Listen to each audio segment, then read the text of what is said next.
జన్మనిస్తే ఈరోజు మళ్ళీ రెండోసారి నేను అభ్యర్థిగా నిలబడడానికి జగన్మోహన్ రెడ్డి గారు నాకు ఆశీర్వదించడానికి అన్ని రకాలుగా కూడా సహాయ సహకారాలు అందించి నాకు పునర్జన్మనిచ్చిన వైఎస్ఆర్ కాంగ్రెస్ పార్టీ కుటుంబ సభ్యులందరికీ కూడా పేరు పేరున హృదయపూర్వక ధన్యవాదాలు నమస్కారాలు తెలియజేసుకుంటూ ఈరోజు మొన్న జరిగిన ఎన్నికల సమయంలో ఈరోజు మీ అందరూ కూడా ప్రతి ఒక్కరు కూడా మీరే అభ్యర్థి అనే విధంగా ఏ విధంగా పోరాటం చేశారనేది మనందరికీ కూడా తెలిసిందే. మీరు చేసిన పోరాటానికి, మీరు పార్టీ కోసం కష్టపడి తీరుకి, మీరు పడిన కష్టం కృషికి తప్పకుండా నేను ఆజన్మాంతం కూడా మీ అందరికీ కూడా రుణపడి ఉంటానని, తప్పకుండా ఆ రుణాన్ని ఉంచుకోకుండా తప్పకుండా మీలో ఒక్కడిగా, మీ కుటుంబ సభ్యుడిగా నాకున్న ప్రతి అవకాశాన్ని, ప్రతి అధికారాన్ని కూడా రేపు గౌరవ ముఖ్యమంత్రి వర్యులు శ్రీ వైఎస్ జగన్మోహన్ రెడ్డి గారి సారథ్యంలో, జగన్మోహన్ రెడ్డి గారి ఆశీస్సులతో ప్రతి ఒక్కరికి వైఎస్ఆర్ కాంగ్రెస్ పార్టీ కుటుంబ సభ్యులందరికీ కూడా మీ శ్రేయస్సు కోసం, మీ ప్రయోజనార్థం నాకున్న ప్రతి అవకాశాన్ని, ప్రతి అధికారాన్ని కూడా నిస్వార్థంగా, నిజాయితీగా మీకోసం పాటుపడతానని మీ అందరికీ కూడా నేను మాటిస్తున్నాను. ఈరోజు ఎన్నికల సమయంలో మన నాయకుడి పైన, మన పార్టీ పైన, ప్రతిపక్ష పార్టీలకు సంబంధించిన పత్రికలు కానీ, ఛానల్స్ లో కానీ మంచిని కూడా చెడుగా చూపించే ప్రయత్నం, విష ప్రచారాలు, దుర్మార్గ ప్రసారాలు, అసత్యాలతో, అబద్ధాలతో ఎవరు ఎన్ని కుట్రలు కుతంత్రాలు చేసినా మొక్కవోని ధైర్యంతో ఎక్కడ కూడా మన పార్టీ కార్యకర్తలు ఎవరు కూడా ఎక్కడ కూడా అధైర్యపడకుండా జరిగిన ఎన్నికల సమయంలో పోరాటం చేసి సైనికుల్లా ఈరోజు జగన్మోహన్ రెడ్డి గారి వెన్నంటి మేము ఉన్నామని ఈరోజు సైనికుల్లా పోరాటం చేసిన మీ అందరికీ కూడా నేను శిరస్సు ఉంచి ధన్యవాదాలు తెలియజేసుకుంటూ మన ఎన్నికల సమయంలో విశాఖపట్నం నియోజకవర్గం నుంచి తప్పకుండా గెలుస్తున్నాం. మనం గెలిచి తీరుతాం.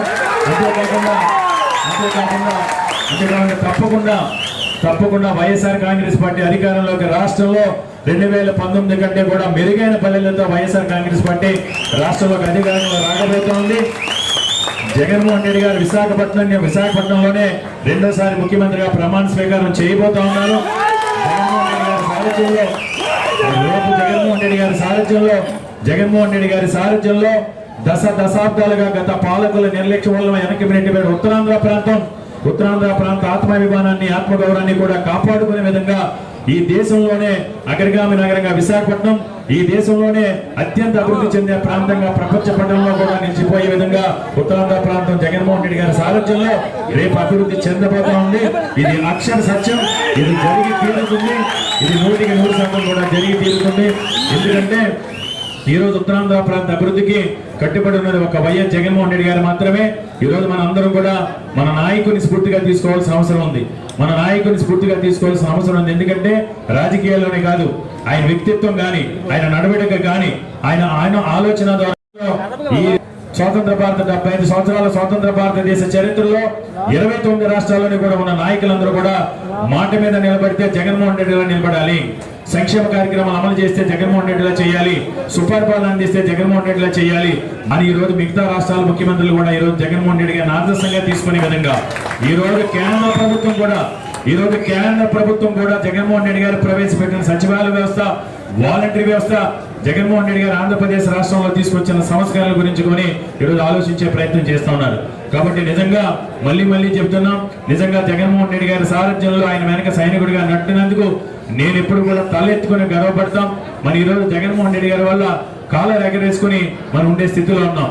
కాబట్టి తప్పకుండా భవిష్యత్తులో కూడా జగన్మోహన్ రెడ్డి గారి సారథ్యంలో మనందరం కూడా గర్వపడే విధంగా ఆయన సుపరిపాలన ఉండబోతా ఉంది. ఎందుకంటే ఓన్ చేసుకుని ప్రతి ఒక్కరు కూడా శక్తి వంచన లేకుండా వార్డు కార్పొరేటర్స్ కానీ, వార్డు అధ్యక్షులు కానీ, మాజీ కార్పొరేటర్స్, కోఆప్షన్ మెంబర్స్, రాష్ట్ర స్థాయి కార్పొరేషన్ డైరెక్టర్స్, మహిళా విభాగం, అనుబంధ సంఘాల అధ్యక్షులు, అనుబంధ సంఘాల నాయకులు, వార్డు యువజన విభాగం నాయకులు, సోషల్ మీడియా, సేవాదళ్ అన్ని బూత్ స్థాయి సభ్యుల నుంచి, గృహ సారథుల దగ్గర నుంచి, సచివాలయ కన్వీనర్ల దగ్గర నుంచి, బూత్ ప్రెసిడెంట్స్, బూత్ కన్వీనర్స్, అన్ని స్థాయిల్లో ఉన్న వాళ్ళందరూ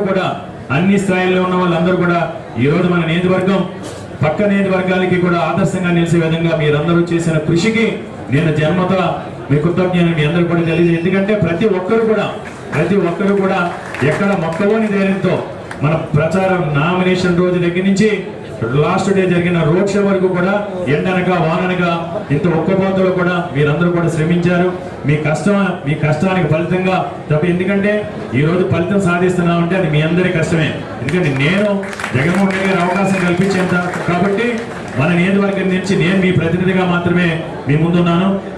మన అందరి సమిష్టి కృషి, ఇందులో అందరి సమిష్టి కృషి ఉంది. ఏదో అది కేకే రాజు గొప్పదనం లేదా ఇంకొకరు గొప్పదనం కాదు. మీ అందరి సమిష్టి కృషి, పూర్తి స్థాయి సభ్యుల నుంచి మీ అందరి సమిష్టి కృషి వల్లే ఈరోజు మంచి మెజార్టీతో విశాఖపట్నం నియోజకవర్గం నుంచి మనం వైఎస్ఆర్ కాంగ్రెస్ పార్టీ జెండా ఎగరవేయబోతా ఉన్నాం. వారు పేరంటే ఉత్తర నియోజకవర్గమే అని చెప్పి నేనైతే నమ్ముతున్నాను. నిజంగా మన గౌరవ ముఖ్యమంత్రి వారు 2019లో ఎమ్మెల్యేగా పోటీ చేశారు. ఎమ్మెల్యేగా పోటీ చేసి చాలా మంది ఒకసారి ఏదో 1000-2000 ఓట్లతో ఓడిపోతే మర్చిపోయి వ్యాపారాల్లోనూ లేకపోతే మిగతా పనుల్లోనూ నిమగ్నం అవుతారు. కానీ కేకే రాజు గారిని నేను మొట్టమొదటి నుంచి కూడా నేను అంత పరిశీలిస్తున్నాను. ఓడిపోయిన రోజు నుంచే ఆయన ఎక్కడ మరి ఏ దేవుణ్ణి ఆయన నిజంగా కొలుసుకుంటాడో తెలియదు, కానీ ఆయన ఆ రోజు నుంచే నేను ఉత్తర నియోజకవర్గంలో మళ్ళీ ప్రజల కోసం పాటుపడాలి, ప్రజల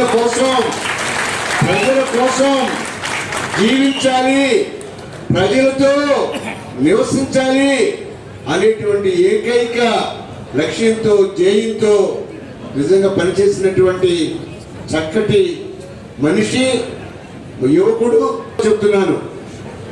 ఈ రోజున నార్త్ కాన్స్టిట్యున్సీలో 25,000 నుంచి 30,000 మెజారిటీ, 25,000 నుంచి 30,000 మెజారిటీ నాకున్నటువంటి పరిజ్ఞానంలో నేను చెప్తున్నాను. ఒక ఓటు తగ్గితే నేను నిజంగా మీ అందరికీ కూడా క్షమాపణ చెప్పుకుంటాను. నిజంగా నేను అందరూ కూడా చెప్తున్నాను, 25,000 నుంచి 30,000 మెజారిటీ నార్త్ కాన్స్టిట్యున్సీకి తప్పనిసరిగా వస్తాయని నేను నమ్ముతున్నాను.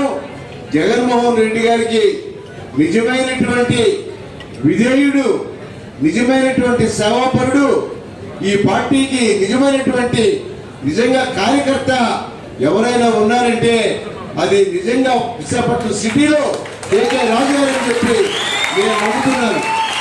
నిజంగా ఈ రోజున లేకపోతే మనకి అదృష్టం ఏంటంటే ఆ యొక్క ల్యాండ్ టైటిలింగ్ కూడా మనకు లేదు. అర్బన్లో ల్యాండ్ టైటిలింగ్ తక్కువ. అర్బన్లో మన పార్టీని ఎంత దారుణంగా వాళ్ళు మోసం చేశారంటే గ్రామాల్లో ల్యాండ్ టైటిలింగ్ యాక్ట్ ఇంప్లిమెంట్ కాకుండానే వాళ్ళు అనేక రకాలుగా వాళ్ళు చాలా మోసం చేశారు ప్రతిపక్ష పార్టీ వాళ్ళు. నేను మీ అందరికీ కూడా మనవి చేస్తున్నాను, అదృష్టం మీ అందరికీ కూడా కలుగుతుందని చెప్పి నేను భావిస్తున్నాను. కథలు వచ్చాము. అంతేకాకుండా కాబోయే మన ఉత్తర నియోజకవర్గ శాసనసభ్యులు గౌరవ కేకే రాజు గారికి, అలాగే పెద్దలు మరి మాజీ ఉడా చైర్మన్ అయినటువంటి రవి గారికి, అలాగే రాష్ట్ర మహిళా ఉపాధ్యక్షురాలు సోదరిమణి పెడాల రమణ కుమారి గారికి ఎమ్మెల్యేగా చేసుకోవాలి అన్నటువంటి ఉద్దేశంతో ప్రతి ఒక్కరు కూడా ఒక ఎండను లెక్క చేయకుండా ఆ రోజు మన అదృష్ట ప్రకారంగా ఎండ ఉంది. కాంగ్రెస్ కార్యకర్తకు, నాయకులకు అందరికీ కూడా నా ప్రత్యేక ధన్యవాదాలు, నమస్కారాలు తెలియజేసుకుంటా ఉన్నా. మరి అంతేకాకుండా ముఖ్యంగా ఇక్కడ ఒక విషయం చెప్పాలి. ఏదైతే కేకే రాజు గారు పంపించినటువంటి నాన్ పొలిటికల్ ఏదైతే అబ్జర్వర్స్ ఉన్నారో వారి వ్యాపారాలు కూడా పక్కన పెట్టి, ఎవరైనా ఉంటే వారు కూడా వ్యాపారాలను పక్కన పెట్టి ఈ నెల రోజుల పాటు మనతో వార్డుల్లో మరి రిస్క్ పే చేసి కూడా నేను చూసినటువంటి పరిస్థితి కేకే రాజు గారిని అడ్డుకోవడానికి మరి కొంతమంది దుర్మార్గులు మరి ఎలాంటి దుర్మార్గ పని చేశారో మీ అందరికీ తెలుసు.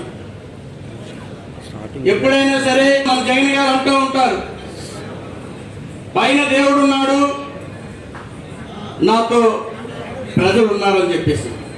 అది నగ్న సత్యంగా ఈరోజు జరిగినటువంటి కేకే రాజకీయ పరిస్థితి నేను చెప్తా ఉన్నాను.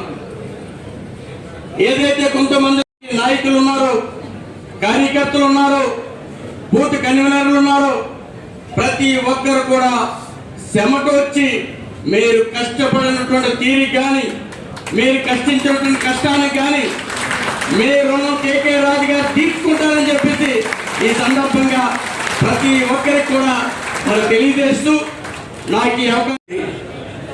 మన ఎలక్షన్లో ప్రతి కార్యకర్త దగ్గర నుంచి నాయకుల వరకు కూడా అందరూ కూడా కష్టపడ్డారు. ప్రతి నిమిషం కూడా వాళ్ళు మన ఎలక్షన్ గురించి జగన్మోహన్ రెడ్డి గారు ప్రభుత్వం రావాలని వాళ్ళు తప్పించి మరి ఇన్ని రోజులు ఎలక్షన్ చేశారు. వాళ్ళందరికీ మనం థ్యాంక్స్ చెప్పాలి అని ఈరోజు కార్యక్రమం పెట్టారు. దీనికి పెద్దలు, గౌరవనీయులు, మరి మన రాజ్యసభ సభ్యులు, డైనమిక్ లీడర్ చూసారా, డైనమిక్ ఎలా ఇచ్చారైనా ఆయన యంగ్ మన బాబురావు గారికి, అలాగే ఈ కార్యక్రమానికి కేకే రాజు గారికి